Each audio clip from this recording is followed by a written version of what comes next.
ओम नमो भगवते वासुदेवाय नमः. रामकृष्ण हरी. श्रीमद भगवद्गीता अध्याय मराठीमध्येच आहे. तर मित्रांनो, श्रीमद भगवद्गीतेचे व्हिडिओ शेवटपर्यंत नक्की ऐकत चला. आणि जर तुम्ही चॅनलला सबस्क्राईब नसेल केले तर करून घ्या. आणि व्हिडिओला लाईक करा. आणि कमेंटमध्ये जय श्रीराम किंवा राधे राधे असे लिहत चला. तर मित्रांनो, आता आपण सुरू करूया. ईश्वर आणि जीव यामधील भेद भगवद्गीतेच्या 13व्या अध्यायामध्ये वर्णित केला जाईल. ईश्वर आणि जीव हे क्षेत्रज्ञ चेतनायुक्त आहेत, परंतु जीव स्वतःच्या विशिष्ट शरीराचा ज्ञाता असतो, तर ईश्वर सर्व प्रकारच्या शरीरांचा ज्ञाता असतो.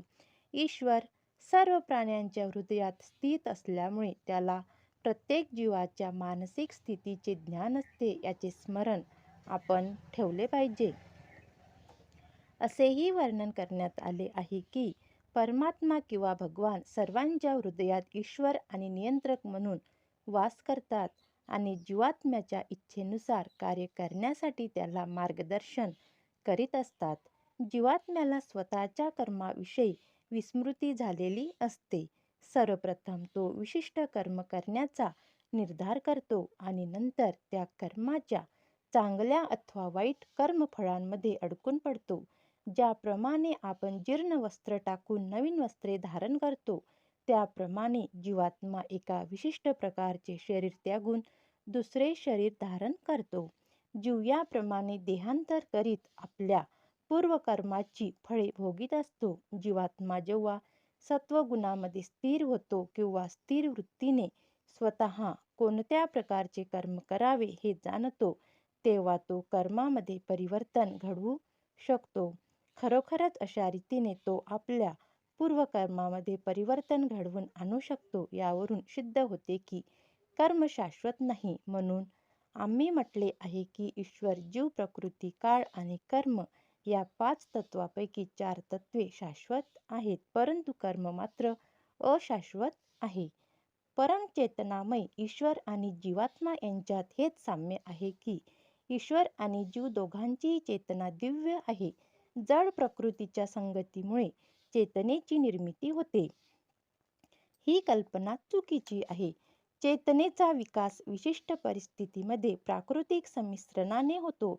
या सिद्धांताचा भगवद्गीतेचा स्वीकार करीत नाही. ज्याप्रमाणे रंगीत काचेमधून प्रकाश परिवर्तित केल्यास तो विशिष्ट रंगाचा भासतो, त्याप्रमाणे चेतना जड प्रकृतीमधील परिस्थितीच्या अधीन होऊन विकृत होऊ शकतो, पण ईश्वराची चेतना भौतिकदृष्ट्या प्रभावित होऊ शकत नाही.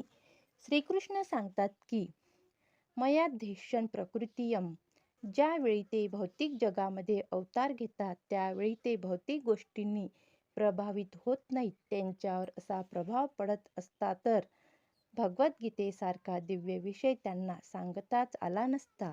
जोपर्यंत कोणी भौतिक वातावरणामुळे प्रदूषित झालेल्या चेतनेतून मुक्त होत नाही, तोपर्यंत तो दिव्य जगताविषयी काहीही प्रतिपादन करू शकत नाही. म्हणून परमेश्वर भौतिक वातावरणामुळे प्रदूषित होत नाही. सध्या स्थितीमध्ये आपली चेतना भौतिक गुणांमुळे दूषित झाली आहे. भगवद्गीता आपल्याला जड प्रकृतीने प्रभावित झालेल्या आपल्या चेतनेचे शुद्धीकरण करण्यास शिकविते. शुद्ध चेतनेमध्ये किंवा शुद्ध भावनेमध्ये आपली सर्व कर्मे परमेश्वराच्या इच्छेनुसार होतात आणि त्यामध्येच आपल्याला आनंद प्राप्त होतो. आपली सर्व कार्य थांबविण्याची मुळीच आवश्यकता नसून उलट त्या कार्याचे शुद्धीकरण करणे आवश्यक आहे आणि अशा विशुद्ध कार्यांनाच भक्ती असे म्हणतात. भक्तियुक्त कर्मे सर्वसाधारण कर्माप्रमाणेच दिसतात, पण खऱ्या अर्थाने ते निर्दोष असतात. एखाद्या अज्ञानी मनुष्याला वाटेल की भक्त सामान्य मनुष्याप्रमाणेच कार्य करीत आहे, पण अशा अल्पबुद्धी मनुष्याला माहीत नसते की भक्त किंवा भगवंताची कार्य ही अशुद्ध चेतनेमुळे किंवा जड पदार्थामुळे प्रदूषित झालेली नसतात. भक्त आणि भगवंत त्रिगुणातील आहेत, परंतु आपण जाणले पाहिजे की सध्या स्थितीत आपली चेतना दूषित झाली आहे. मनुष्य भौतिक प्रकृतीमुळे अशुद्ध होतो तेव्हा त्याला बद्ध म्हटले जाते. स्वतःला भौतिक प्रकृतीची निर्मिती समजून त्याच्याकडून खोटी चेतना प्रदर्शित केली जाते याला मिथ्या अहंकार असे म्हणतात. देहात्मबुद्धीत रत असलेल्या मनुष्य स्वतःची वास्तविक स्थिती जाणू शकत नाही. मनुष्याला देहात्मबुद्धीतून मुक्त करण्यासाठीच भगवद्गीता सांगितली गेली आणि भगवंताकडून ज्ञानप्राप्ती करून घेण्यासाठीच अर्जुन या स्थितीत राहिला होता. आपण देहात्मबुद्धीतून मुक्त झालेच पाहिजे, कारण अध्यात्मवादी होण्याची ही पहिली पायरी आहे. स्वतंत्र किंवा मुक्त होऊ इच्छिणाऱ्या मनुष्याने हे जाणणे आवश्यक आहे की आपण म्हणजे हे भौतिक शरीर नव्हे. मुक्ती म्हणजे भौतिक चेतनेपासून स्वतंत्र होणे होय. श्रीमद भागवतात देखील मुक्तीची व्याख्या देण्यात आली आहे. मुक्ती हितार्यन्यथा रूप स्वरूपेन व्यवस्थितम. भौतिक जगातील अशुद्ध भावनेतून स्वतंत्र होणे आणि शुद्ध भावनेमध्ये स्थित होणे यालाच मुक्ती म्हटले जाते. भगवद्गीतेतील शिकवणीचा उद्देश या चेतनेचे जागृतीकरण करणे हाच होय. म्हणूनच गीतेच्या शेवटी श्रीकृष्ण अर्जुनाला असे विचारतात की तू शुद्ध भावने स्थित झालास की नाही. शुद्ध भावने स्थित होणे म्हणजे भगवंताच्या आज्ञाचे पालन करणे होय. हे शुद्ध भावनेचे सार सर्वस्व आहे. आपण भगवंताचे अंश असल्यामुळे आपल्यात चेतना आधीपासून असते. भौतिक प्रकृतीच्या निकृष्ट गुणांद्वारे प्रभावित होण्याचे आपल्यामध्ये आकर्षण असते. मात्र भगवंत सर्वश्रेष्ठ असल्यामुळे हे आकर्षण त्यांना प्रभावित करू शकत नाही. परमेश्वर आणि सूक्ष्म जीवात्म्यामध्ये हाच भेद आहे.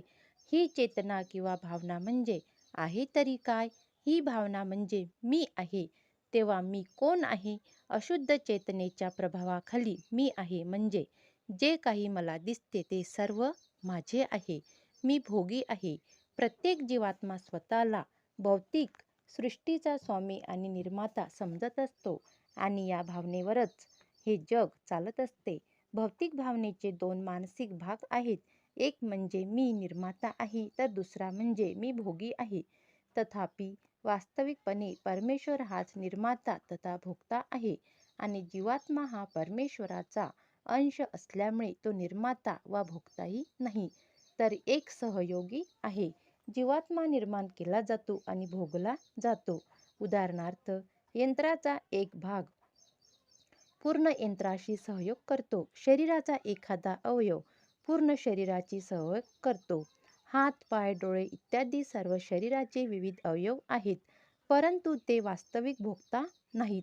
उदर किंवा पोट भोगता आहे. पाय चालतात, हात भोजन करण्यास सहाय्य करतात, दात चर्वण करतात आणि शरीराचे इतर सर्व अवयव उदरांच्या संतुष्टीसाठी कार्य करीत असतात.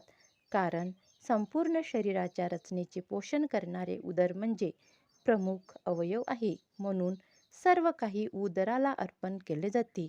मुळाला पाणी घालून झाडाचे पोषण केले जाते आणि उदरभरण करून शरीराचे पोषण केले जाते. शारीरिक स्वास्थ्यासाठी सर्व अवयवांनी सहयोग करून उदरास अन्न पुरवठा केलाच पाहिजे. याप्रमाणे परमेश्वर निर्माता आणि भोक्ता आहे आणि आपण गौण जीवात्मे असल्यामुळे सहकार्य करून त्याला संतुष्ट करणे हे आपले कर्तव्य ठरते. ज्याप्रमाणे पोटाने ग्रहण केलेले अन्न शरीराच्या इतर सर्व अवयवांना सहाय्य करते, त्याप्रमाणे असे सहकार्य आपल्याला खरोखरच उपयुक्त ठरेल. जर हाताच्या बोटांनी विचार केला की पोटाला अन्न न देता आपण स्वतःच ते ग्रहण करावे, तर ती निराशा होईल. सृष्टी आणि भोग करणारी सर्वात महत्त्वाची व्यक्ती म्हणजे परमेश्वर. इतर जीव केवळ सहकारी असतात. जीवात्मे सहकार्याने सुखी होऊ शकतात. त्यांच्यातील संबंध हा स्वामी आणि सेवक यांच्यातील संबंधाप्रमाणेच असतो. जर स्वामी पूर्णपणे संतुष्ट झाला तर सेवकही संतुष्ट होतो.